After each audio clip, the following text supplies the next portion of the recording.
Hey peeps, it's Tripl-L, and now it's time to talk the 7 Deadly Sins, chapter 199, Those Without Light. And man, it's actually kind of crazy to think we're already at chapter 199. I just barely remember all the excitement that had happened back when we hit chapter 100. Because man, those were exciting times.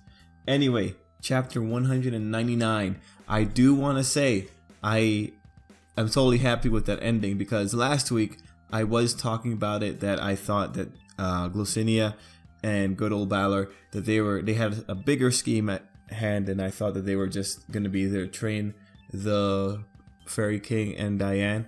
And to see that they just flat out come out and say it at the end, like, we're going to kill you if you guys don't live up to the task of getting stronger. That was good. That was very worthwhile. I'm happy that that line of thought carried through, and that they're just flat out there to help them out. So with this chapter was effectively a beatdown chapter, right? It's showing off how weak Diane and King are. It was the chapter to just break down their wall of thinking they're strong, and now it's time for them to get rebuilt. And in that regard, it's just kind of, well, I really don't know how to say it. It's a one-track chapter. It's really just a whole beatdown situation. I think Diane puts up a much bigger showing than King does, but King's physically weaker. So King getting taken down by one slash makes so much sense. For Diane though, when Balor hit her and you saw how far off she got like displaced, or how far she displaced that tree. And then if you remember like Luffy from One Piece, the general way elasticity works in manga, it's gonna like rebound hard the further it gets displaced. And so that was unfortunate, seeing Diane get beaten that badly. Even with her armor enchantment, she used heavy metal. Yeah, that poor girl, she had no shot. Anyway, with this chapter, you could tell what was gonna happen from the very beginning, when the two respective combatants were critiquing King and Diane. King was getting told off for not being conscious of his stamina and getting kind of judged for his lack of wings, and Diane was being impressed by Balor's dance move, and Balor telling her that she understands nothing about being one with nature. So from the very beginning, these guys were being super supportive in the most aggressive way possible. But hey, regardless, the beatdown itself was fun to watch. I felt really bad for King when the poor boy's there crying, and he really like lets out the waterworks when Diane's the one in danger. And you know, I'm happy with the way things are turning out. I really don't know how much I can talk about this chapter just because it was so simple. But regardless, let's talk about what thought process Glossinia and Balor might be going through.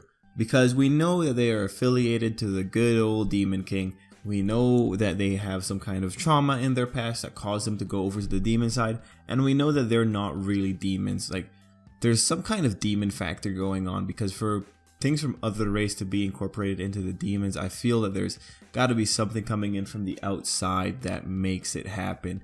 But, you know, at the end of the day, they still have their sensibilities. It's not like becoming a demon suddenly takes away all your empathy or all your feelings. Like, that's not how that works. We've seen it from the demons themselves, that they have their good old, well, they have like a good source of emotions.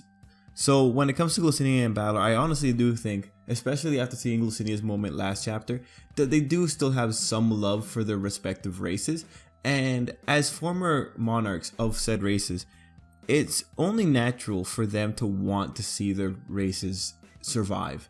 And it must just be really frustrating for them to see the people of their races now, and for Glossinia especially, because King is specifically the king of the fairies. Seeing him must really grate his nerves, because it's just like, he's so weak and he doesn't have wings. And the wings thing is pointed out in the chapter where Glossinia was mentioning that this is just odd, that he's the only one out of all of the procession of kings that doesn't have the wings. And so I very much want to see how this all plays out. I want to see how the other commandments are going to react to these guys effectively empowering their enemies. But I think it says a lot about these two in particular that they are willing to do this. And you know, I'm totally excited for the prospect of King and Diane finally getting their power up.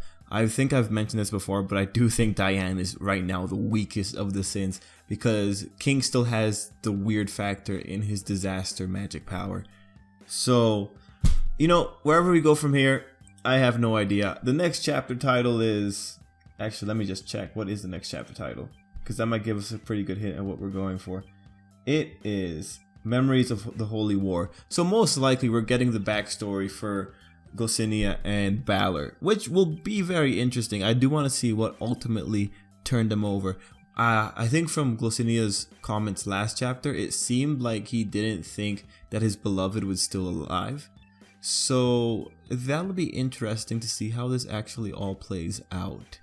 Anyway, even before that, they seem to have had this plan to train up Diane and King. So I'm happy it's happening. I'm happy that I was able to kind of see it coming. Because, you know, whenever you get to do that, it's like, yeah, I got it. And, yeah, you know, I think I'll leave it there.